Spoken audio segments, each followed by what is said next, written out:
Welcome to the Chronological One-Year Bible, January 18th. Today's reading is Genesis chapter 47, verse 28, through chapter 50, verse 26. Jacob lived for 17 years after his arrival in Egypt, so he lived 147 years in all. As the time of his death drew near, Jacob called for his son Joseph and said to him, "Please do me this favor. Put your hand under my thigh and swear that you will treat me with unfailing love by honoring this last request. Do not bury me in Egypt. When I die, please take my body out of Egypt and bury me with my ancestors." So Joseph promised, "I will do as you ask." "Swear that you will do it," Jacob insisted. So Joseph gave his oath, and Jacob bowed humbly at the head of his bed. One day not long after this, word came to Joseph, "Your father is failing rapidly." So Joseph went to visit his father, and he took with him his two sons, Manasseh and Ephraim. When Joseph arrived, Jacob was told, "Your son Joseph has come to see you." So Jacob gathered his strength and sat up in his bed.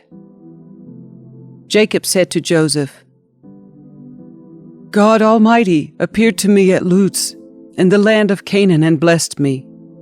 He said to me, 'I will make you fruitful, and I will multiply your descendants. I will make you a multitude of nations, and I will give this land of Canaan to your descendants after you as an everlasting possession.'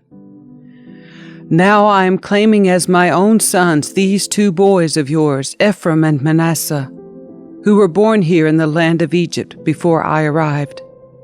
They will be my sons, just as Reuben and Simeon are. But any children born to you in the future will be your own, and they will inherit land within the territories of their brothers, Ephraim and Manasseh. Long ago, as I was returning from Padan Aram, Rachel died in the land of Canaan. We were still on the way some distance from Ephrath, that is Bethlehem. So with great sorrow I buried her there beside the road to Ephrath." Then Jacob looked over at the two boys. "Are these your sons?" he asked. "Yes," Joseph told him. "These are the sons God has given me here in Egypt."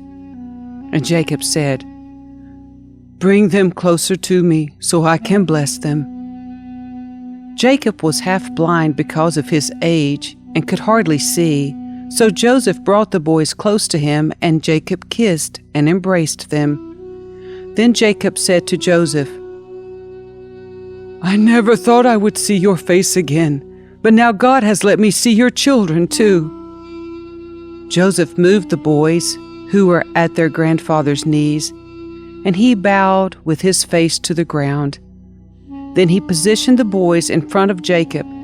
With his right hand he directed Ephraim toward Jacob's left hand, and with his left hand he put Manasseh at Jacob's right hand. But Jacob crossed his arms as he reached out to lay his hands on the boys' heads. He put his right hand on the head of Ephraim, though he was the younger boy, and his left hand on the head of Manasseh, though he was the firstborn. Then he blessed Joseph and said, "May the God before whom my grandfather Abraham and my father Isaac walked, the God who has been my shepherd all my life to this very day, the angel who has redeemed me from all harm, may he bless these boys. May they preserve my name and the names of Abraham and Isaac, and may their descendants multiply greatly throughout the earth." But Joseph was upset when he saw that his father placed his right hand on Ephraim's head. So Joseph lifted it to move it from Ephraim's head to Manasseh's head. "No, my father," he said, "this one is the firstborn. Put your right hand on his head." But his father refused. "I know, my son, I know," he replied, Manasseh will also become a great people, but his younger brother will become even greater, and his descendants will become a multitude of nations." So Jacob blessed the boys that day with this blessing: "The people of Israel will use your names when they give a blessing. They will say, 'May God make you as prosperous as Ephraim and Manasseh.'" In this way Jacob put Ephraim ahead of Manasseh. Then Jacob said to Joseph, "Look, I am about to die, but God will be with you and will take you back to Canaan, the land of your ancestors. And beyond what I have given your brothers, I am giving you an extra portion of the land that I took from the Amorites with my sword and bow." Then Jacob called together all his sons and said, "Gather round me, and I will tell you what will happen to each of you in the days to come. Come and listen, you sons of Jacob. Listen to Israel, your father. Reuben, you are my firstborn, my strength, the child of my vigorous youth. You are first in rank and first in power. But you are as unruly as a flood, and you will be first no longer, for you went to bed with my wife. You defiled my marriage couch. Simeon and Levi are two of a kind. Their weapons are instruments of violence. May I never join in their meetings. May I never be a party to their plans. For in their anger they murdered men, and they crippled oxen just for sport. A curse on their anger, for it is fierce. A curse on their wrath, for it is cruel. I will scatter them among the descendants of Jacob. I will disperse them throughout Israel. Judah, your brothers will praise you.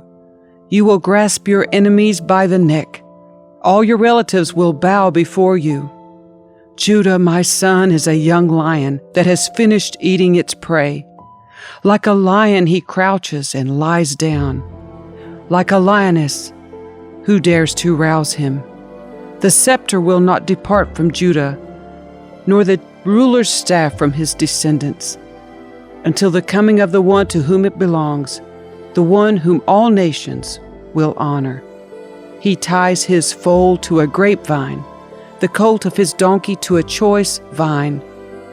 He washes his clothes in wine, his robes in the blood of grapes. His eyes are darker than wine, and his teeth are whiter than milk. Zebulun will settle by the seashore and will be a harbor for ships. His borders will extend to Sidon. Issachar is a sturdy donkey resting between two saddle packs. When he sees how good the countryside is and how pleasant the land, he will bend his shoulder to the load and submit himself to hard labor. Dan will govern his people like any other tribe in Israel. Dan will be a snake beside the road, a poisonous viper along the path that bites the horse's hooves, so its rider is thrown off. I trust in you for salvation, O Lord. Gad will be attacked by marauding bands, but he will attack them when they retreat. Asher will dine on rich foods and produce food fit for kings. Naphtali is a doe set free that bears beautiful fawns. Joseph is the foal of a wild donkey, the foal of a wild donkey at a spring, one of the wild donkeys on the ridge. Archers attacked him savagely. They shot at him and harassed him. But his bow remained taut, and his arms were strengthened by the hands of the mighty one of Jacob, by the shepherd, the rock of Israel. May the God of your father help you. May the Almighty bless you. With the blessings of the heavens above, and blessings of the watery depths below, and blessings of the breast and womb. May my fatherly blessings on you surpass the blessings of my ancestors, reaching to the heights of the eternal hills. May these blessings rest on the head of Joseph, who is a prince among his brothers. Benjamin is a ravenous wolf, devouring his enemies in the morning and dividing his plunder in the evening. These are the 12 tribes of Israel, and this is what their father said as he told his sons goodbye. He blessed each one with an appropriate message. Then Jacob instructed them, "Soon I will die and join my ancestors. Bury me with my father and my grandfather in the cave in the field of Ephraim the Hittite. This is the cave in the field of Machpelah, near Mamre in Canaan, that Abraham bought from Ephraim the Hittite as a permanent burial site. There Abraham and his wife Sarah are buried. There Isaac and his wife Rebekah are buried, and there I buried Leah. It is the plot of land and the cave that my grandfather Abraham bought from the Hittites." When Jacob had finished this charge to his sons, he drew his feet into the bed, breathed his last, and joined his ancestors in death. Joseph threw himself on his father and wept over him and kissed him. Then Joseph told the physicians who served him to embalm his father's body. So Jacob was embalmed. The embalming process took the usual 40 days, and the Egyptians mourned his death for 70 days. When the period of mourning was over, Joseph approached Pharaoh's advisors and said, "Please do me this favor and speak to Pharaoh on my behalf. Tell him that my father made me swear an oath. He said to me, 'Listen, I am about to die. Take my body back to the land of Canaan and bury me in the tomb I prepared for myself. So please allow me to go and bury my father. After his burial, I will return without delay.'"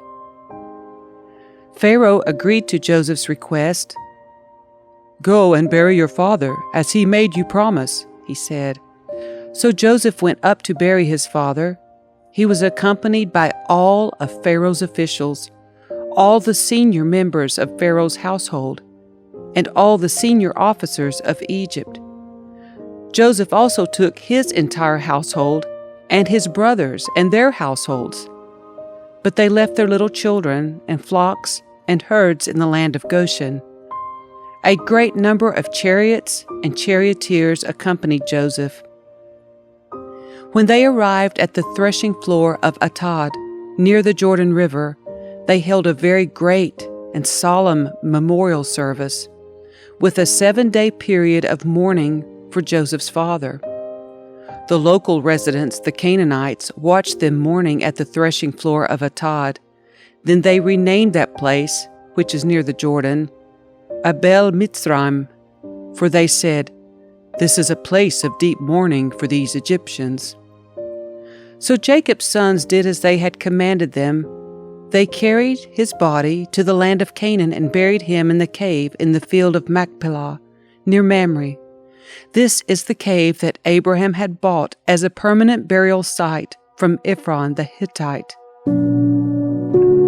After burying Jacob, Joseph returned to Egypt with his brothers and all who had accompanied him to his father's burial. But now that their father was dead, Joseph's brothers became fearful. "Now Joseph will show his anger and pay us back for all the wrong we did to him," they said. So they sent this message to Joseph. "Before your father died, he instructed us to say to you, 'Please forgive your brothers for the great wrong they did to you, for their sin in treating you so cruelly. So we, the servants of the God of your father, beg you to forgive our sin.'" When Joseph received the message, he broke down and wept. Then his brothers came and threw themselves down before Joseph. "Look, we are your slaves," they said. But Joseph replied, "Don't be afraid of me. Am I God that I can punish you? You intended to harm me, but God intended it all for good. He brought me to this position so I could save the lives of many people. No, don't be afraid. I will continue to take care of you and your children." So he reassured them by speaking kindly to them. So Joseph and his brothers and all their families continued to live in Egypt. Joseph lived to the age of 110. He lived to see 3 generations of the descendants of his son Ephraim, and he lived to see the birth of the children of Manasseh's son Machir, whom he claimed as his own. "Soon I will die," Joseph told his brothers, "but God will surely come to help you and lead you out of this land of Egypt. He will bring you back to the land he solemnly promised to give to Abraham, to Isaac, and to Jacob." Then Joseph made the sons of Israel swear an oath, and he said, "When God comes to help you and lead you back, you must take my bones with you." So Joseph died at the age of 110. The Egyptians embalmed him, and his body was placed in a coffin in Egypt.